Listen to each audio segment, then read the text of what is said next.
Hey guys, welcome back to Guys That Magic. This is Steven and Hunter. Hunter, say what's up. What up? Today we are doing Hunter's upgrade for the Mine Flayarrrs. This will be Hunter's $100 upgrade. Hunter, do you have fun doing this? Yeah, it's super fun. I just have one gripe about this deck. What's the gripe? It's called Flayarrrs, and you expect this is going to be a spoopy pirates, and it's not at all. There's one pirate.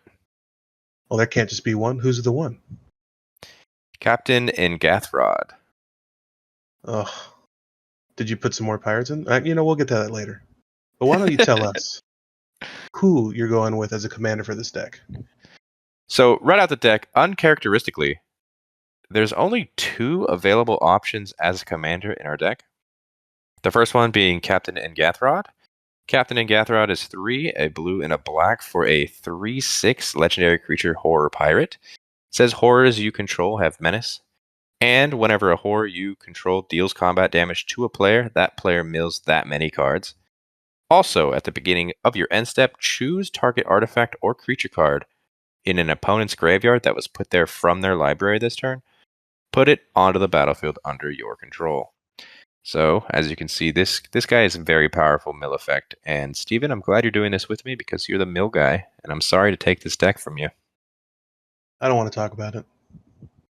For everyone at home, we decided to do random rolls because this is the D&D set. And I think we did a D4 dice, and basically we all rolled different decks than what we're kind of normal to. So it's kind of like a little fun twist, but I was really excited to try and get this deck, and Hunter snuck one under me. Yes, sir. But the other option for a commander for this deck is Zelix Sanity Flare. Zelix Sanity Flare is 2 and a blue for a 2/3 legendary creature horror. It has Hive Mind. That means whenever a player mills 1 or more creature cards, you create a 1/1 black horror creature token. Has an ability where you can pay 1 and tap it. Target player mills 3 cards, and you choose a background. And that background you can choose is the only one in the deck is Haunted One. Haunted One is 2 and a black legendary enchantment. Background says commander creatures you own have, whenever this creature becomes tapped, it and other creatures you control that share a creature type with it get +2/+0 and gain Undying until end of turn. Not gonna lie, these 3 seem like pretty good options. They are. I mean, I do like the option to choose a background here. I mean, spoiler alert, I might get rid of it. But the card Zelix, it fits way better in Captain than vice versa. So we are going with Captain and Gathrod for our face commander for this deck. I'm excited to see what you did here. So why don't we go ahead and get into some additions? Yeah, absolutely. So I like to look at when it comes to additions, because every new set comes with a Precon. A lot of the times they don't put good cards from the set in the Precon itself. So I go through the set, I take some cards, throw them into the Precon that kind of work. So these 3 cards are from the set that can be put into the Precon. This first one is Intellect Devourer. Intellect Devourer is 3 and a black for a 2/4 creature horror. It says Devour Intellect, which means when Intellect Devourer enters the battlefield, each opponent exiles a card from their hand until Intellect Devourer leaves the battlefield. It also has Body Thief, which means you can play lands and cast spells from among cards exiled with Intellect Devourer. If you cast a spell this way, you may spend mana as though it were any mana of any color to cast it. So, here's another horror, goes into the deck, kind of disrupts your opponent, forcing them to get rid of a card that you can have. And if they get rid of a land, you can play that land. I mean, that's pretty solid. I mean, even if you're mana screwed, I mean, most of the time I feel like people are going to try and ditch a land anyways instead of like a good card. Yeah, I know. But hopefully it mana screws them, so you never know. The other horror I'm adding is Illithid Harvester. But first, it is an adventure. So it does have that sorcery clause before called Plant Tadpoles, which is X and 2 blue. It says you can tap X target creatures. They don't untap during their controller's next untap steps. So that first part, very good when it comes to trying to get damage in from our commander. Forces them to mill cards as well. But if you wanted to play just Illithid Harvester or after, it's 4 and a blue for a 4/4 creature horror. It says when it enters the battlefield, turn any number of target tapped non-token creatures face down. They're 2/2 horror creatures. So essentially, if you need it to happen, if you've taken some of your opponent's creatures and you don't like them, you can turn them into horrors yourself or really interrupt their board state by just making everything little tutus. More like Curse of the Illithid Harvester, am I right? I don't know that reference. Is that a D&D reference you know? No, I was more saying it's kind of like Curse of the Swine. Oh, yeah. It's pretty good, man. This card's very good. And it's a horror, so it slides right into the deck, hits our commander's claws. Very simple. Yeah, no, that's great. Yeah, dude, I love that card.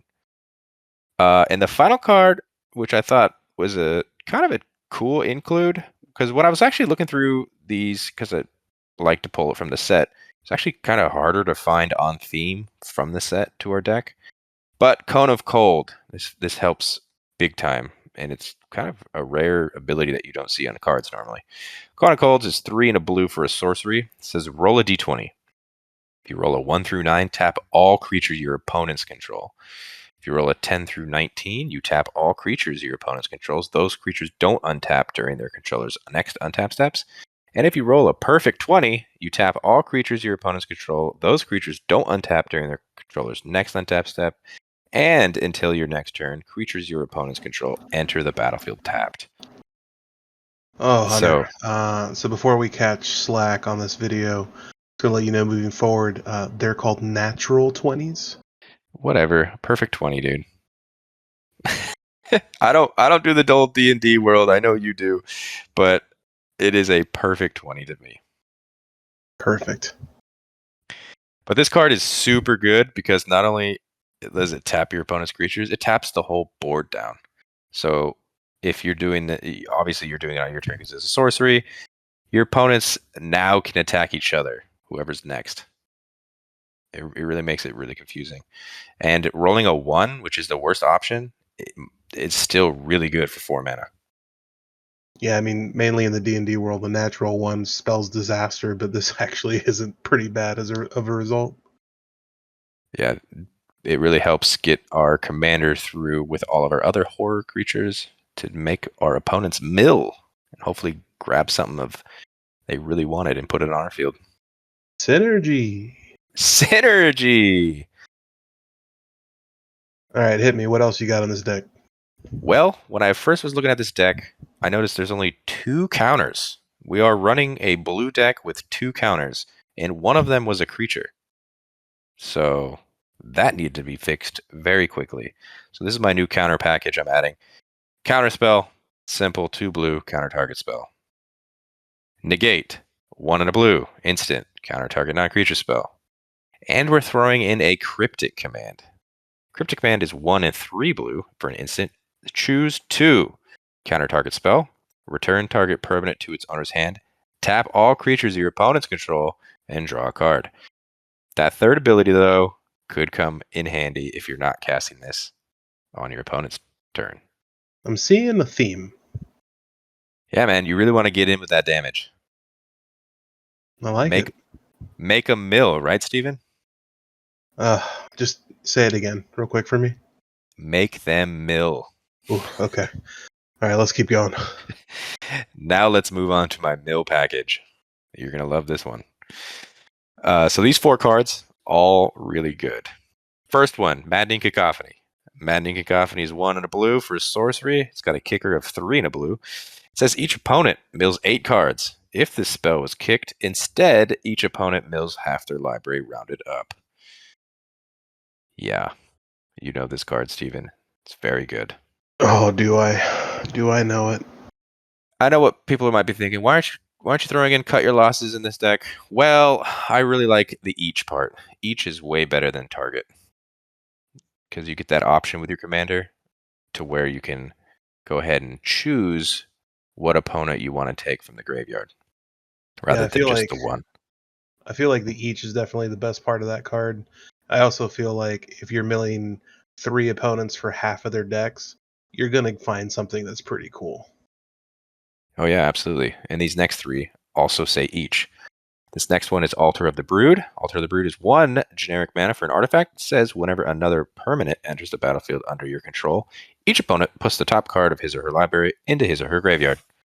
Very simple to the point. Every time you play something, they mail a card.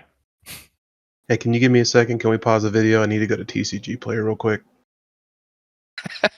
Go ahead, go pick one up, man. 1 generic mana. Nuts. Play this on turn 1. Also adding Court of Cunning. Court of Cunning is 1 and 2 blue for an enchantment. It says when it enters the battlefield to become the monarch. At the beginning of your upkeep, any number of target players each mill 2 cards. If you're the monarch, each of those players mills 10 cards instead. Yeah, it's kind of simple there, huh? I'm getting shivers right now, dude. I know you're loving it. You're loving the mill package. Very simple, and also becoming the monarch also is great card draw for you. And it's super easy to get back because all of our creatures are going to have menace because we are running all horrors. That's all we're running. And Horrifying. horrifying, isn't it? Arr. No, dude, just 1 pirate, okay? And the final card we're adding with this new mill package is Mind Grind. Mind Grind is X, a blue, and a black. For a sorcery, each opponent reveals cards from the top of their library until he or she reveals X land cards. Then puts all cards revealed this way into his or her graveyard. X can't be 0. You stealing a Yeah. little thunder from that Unhallowed deck I made? I mean, this is one of the best mill cards available. You can hit your opponent for a lot if you just pay 5. 100%. Yeah, so that's my mill package. Some other cool stuff I'm going to throw into this deck to make things really hum. This first card is Strionic Resonator. Strionic Resonator is 2 generic mana for an artifact. You can pay 2 and tap it. Copy target triggered ability you control. You may choose new targets for the copy. So, I will be copying my commander's at the end step ability so I can put 2 cards onto the battlefield from my opponent's graveyard. Synergy. The synergy is real, my friend. And the other cool card I'm adding is Jace Memory Adept. It's a nice planeswalker, good old Jace. Jace Memory Adept is 3 and 2 blue. Has a starting loyalty of 4. Has a +1 ability where you can draw a card. Target player puts the top card of his or her library into his or her graveyard. It has a 0 ability where you can have target player put the top 10 cards of his or her library into his or her graveyard. And a -7, any number of target players each draws 20 cards. I don't really care about that last ability. But that +1 is great card draw, and you have the chance to mill someone for something good. Just having something for 0 to mill 10, that's awesome as well. Yeah, I didn't even see the +1 or the -7 on that card. I'm not gonna lie to you. We got to add some card draw in the deck, man. We have some, but I'm upgrading it. Okay. I do like the cards so far, but I'm sure there's some extra cool stuff you got in here. Yeah, so I just wanted to add some cooler horrors. It's an interesting way of saying it. So these are the next 3 are, I think, better horrors than some of the ones we have. This first one, Umbris Fear Manifest. Umbris Fear Manifest is 3, a blue and a black for a 1/1 legendary creature nightmare horror. It says Umbris Fear Manifest gets +1/+1 for each card your opponents own in exile. And whenever Umbris or another nightmare or horror enters the battlefield under your control, target opponent exiles cards from the top of their library until they exile a land card. Hunter, I Now, don't know if you said it earlier, but how many horrors we got in this deck? so yeah, we have 31 to begin with in this Precon deck. We are adding some, we are removing some, so you will see at the end of it how many we have. Seems like Umbris is pretty good in this deck. Umbris is very good. I know what people are thinking, but Umbris exiles cards, which makes our commander less valuable. At this point, Umbris is just milling our opponent, so the ability to mill your opponent to death is there. I mean, I do like the strategy. You either have mill to death or beat to death, and this is I like where this is going. Yep. The other horror we're adding in here is big boy Toxroll the Corrosive. Toxroll the Corrosive is 5 in 2 black for a 7/7 legendary creature slug horror. It says at the beginning of each end step, put a slime counter on each creature you don't control. Creatures you don't control get -1/-1 for each slime counter on them. And whenever a creature you don't control with a slime counter on it dies, create a 1/1 black slug creature token. You can also pay a blue and a black, sack a slug, draw a card. So not only does Toxroll slowly kill your opponent's creatures every end step, not just your own, you can also get card draw. Yeah, ironically, I feel like this card brings a lot of salt to the table. Ha! Because he's a slug. That's a good one, man. That's a good one. And the final horror we're going to throw in here is good old Thing in the Ice. Thing in the Ice is 1 and a blue for a 0/4 creature horror. It has a defender. It says Thing in the Ice enters the battlefield with 4 ice counters on it. And whenever you cast an instant or sorcery spell, remove an ice counter from Thing in the Ice. Then, if it has no ice counters on it, transform it. When it's transformed, it turns into Awoken Horror, which is a 7/8 creature Kraken Horror. It says whenever this creature transforms into Awoken Horror, return all non-horror creatures to their owner's hands. So this is just a giant bounce spell that will never affect us because we are only running horrors in the deck. More like cyclonic horror, am I right? It is. It is a cyclonic-ish for creatures, not your own. So yeah, it's great. These horrors are all super powerful, and they fit really nicely in the deck. And Thing in the Ice can flip, I would say, pretty easily with our mill package, our counter package, and all the other sorceries in our deck. 100%. I like the additions. Did you touch the lands at all? I sure did. I switched out 3 lands very quickly. Morphic Pool, Clearwater Pathway, and a Fabled Passage. The Morphic Pool is the bond land that just got a reprint, so it's a nice lower price than normal. Taps for a blue or black. The Clearwater Pathway also flips into the other pathway for a blue or black, whatever you need. And Fabled Passage just kind of goes and gets that color that you need when you play it. Hunter, I gotta say, I might be building this deck. I'm going to be honest, man. I want to build it too.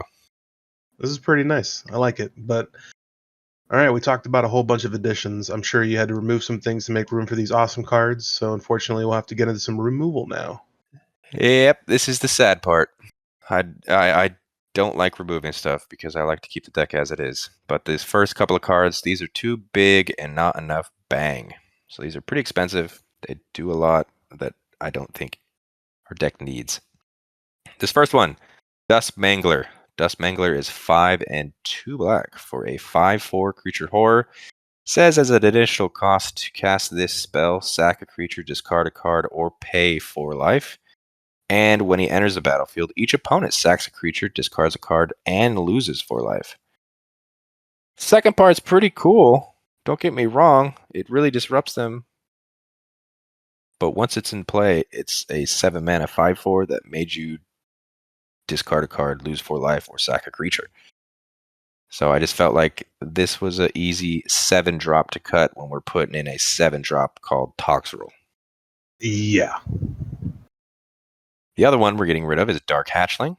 Dark Hatchling is 4 and 2 black for a 3/3 creature horror.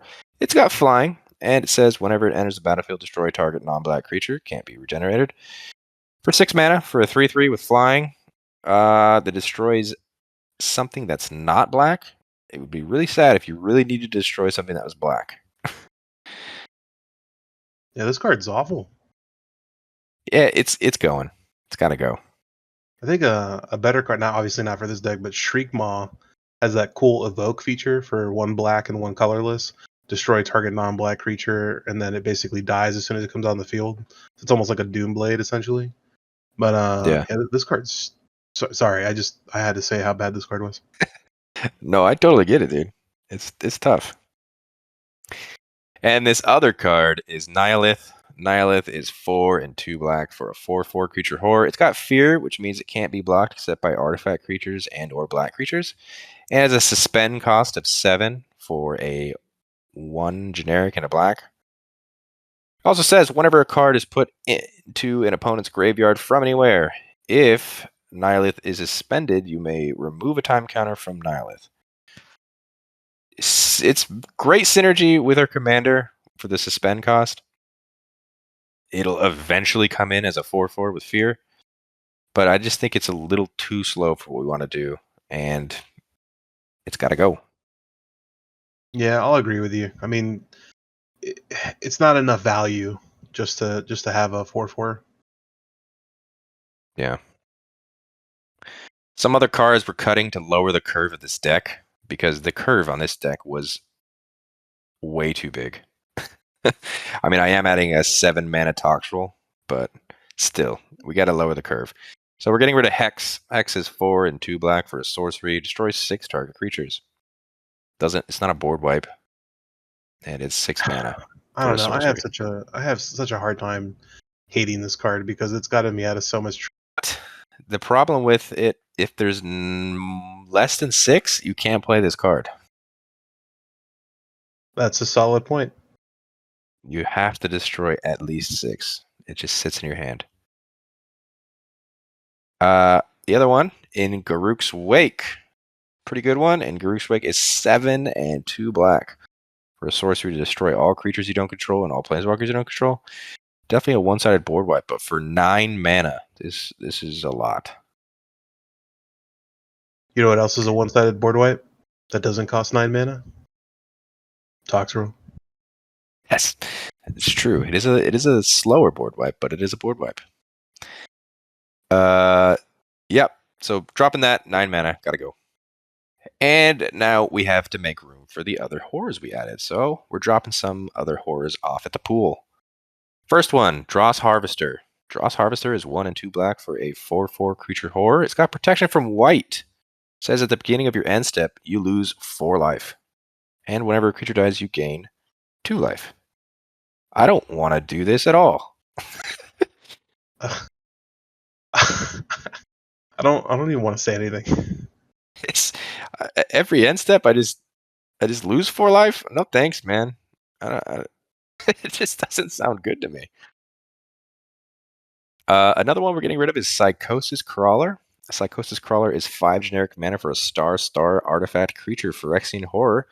Its power and toughness are equal to the number of cards in your hand, and whenever you draw a card, each opponent loses a life.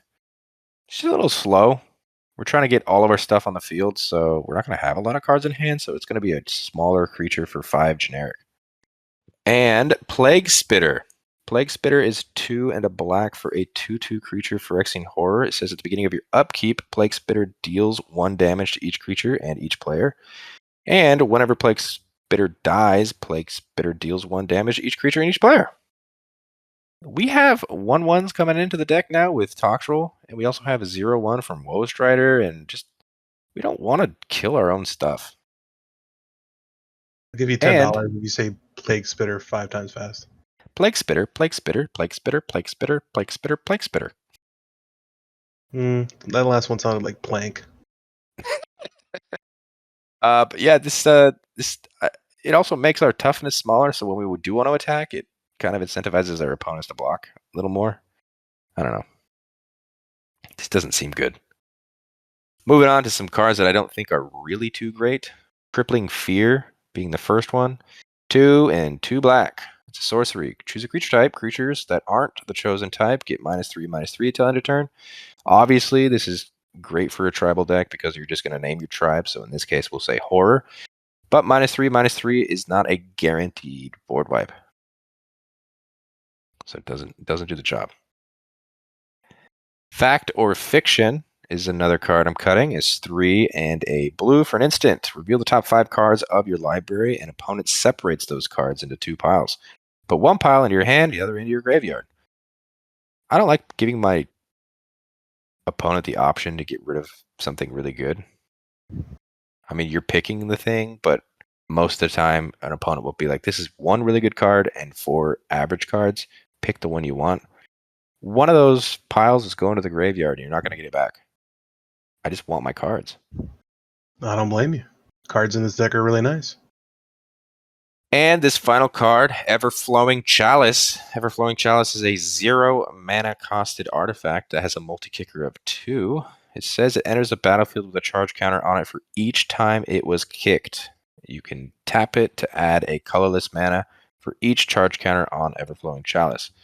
So essentially, pay 4 mana to get this card in to get 2 mana out of it. Seems not ideal. And the fact that we have 10 different ways to get mana in this deck, this was easy just to knock it off. And finally, we're moving on to the hard stuff. This was these were hard to cut. I like these cards a lot. This first one is From the Catacombs. From the Catacombs is a brand new card.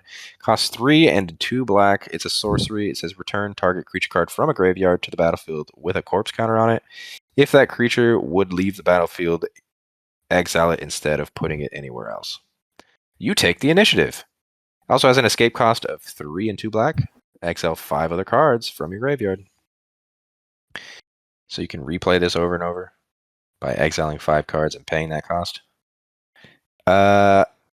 It's cool. I mean, I get it. It's on theme because our commander wants to bring back opponent's creatures. But for 5 mana, I feel like we can use that 5 mana and put it into one of the cards we threw in here instead. And that's what I did. And taking the initiative is not always my favorite because your opponents can go take the initiative now too, which gives them the ability to go do cool stuff through that dungeon. Well, hey, I'm glad you took the initiative and took this card out of your deck. Hey man, I appreciate that. Another one that was hard to cut out is Pull from Tomorrow. Pull from Tomorrow is X and 2 blue for an instant. Draw X cards, then discard a card. You saw the other cards I added in here that give card draw. Jace and Toxroll and other things. This was just an extra card draw that I felt like could be cut. So we did it. And I'm removing the background, Haunted One. Again, Haunted One is 2 and a black. Legendary enchantment, background. Commanders, creatures you own. Have whenever this creature becomes tapped, it and other creatures you control that share a creature type with it each get +2/+0 and undying till end of turn.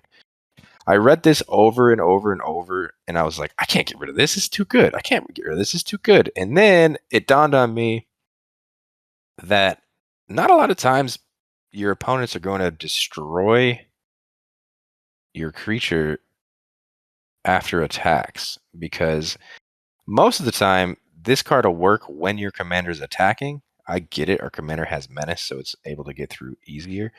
But we don't have a lot of things in our deck that forces a tap. So it would have to attack. And Undying only works until end of turn. So if there is a board wipe, this card doesn't do anything anymore. I can see why this was a hard cut. Yeah. I don't really want to attack in with my commander too often. He does pump the board with his... The good thing about Captain Enguthrad is not only does he do the ability on himself, he does it to the whole board. So you don't have to swing in with him. He just sits there and just does his own thing. So, Haunted One, you're leaving. And the final hard cut I figured is Siphon Mind. Siphon Mind is 3 and a black for a sorcery. Each other player discards a card. You draw a card for each card discarded this way. Easy, quick, 4 mana, 3 draw, potentially 3 cards if your opponents have cards in hand. But again, you saw the card draw we added. This one could go. Yeah, it's not as exciting as the other ones you've kind of thrown in there. Yes, sir.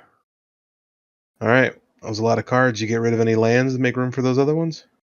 Yep, as you saw, we added 3 lands. We got to get rid of 3 lands. First one, Drownyard Temple. Drownyard Temple is a land that taps over a colorless mana. You could pay 3 to return Drownyard Temple from your graveyard to the battlefield. Why is this in here? Nothing destroys target land in our deck. We're not really milling ourselves, so it wouldn't be into our graveyard. Unless you're playing against an opponent that is land destruction, which is very rare, this card didn't make sense. I mean, hey, listen, worst case, you can always get a colorless land back. That's right, man. Speaking of colorless, Temple of the False God. You could tap it to pay it and add 2 colorless mana. Activate only if you control 5 or more lands. This is the worst card you can get in your opening hand. The very first game of Commander I ever played was with a Precon that had Temple of the False Gods, and it was in my hand, and I was like, "Oh, this card's great," and I lost that game. Because you didn't read the second part of it, right? Nope. Yeah. You need 5 lands to make this actually do anything. So it's really bad.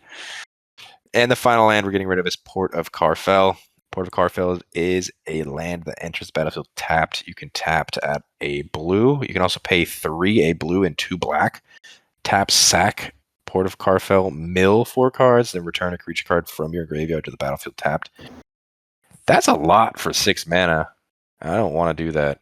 So at most, this is a land that taps for a blue that comes in tapped. So the other lands we added, they don't come in tapped. No, that's good. No, I think the lands that you cut were pretty good cuts. But Yeah, pretty easy ones. All right, Hunter. I got to ask you one question now.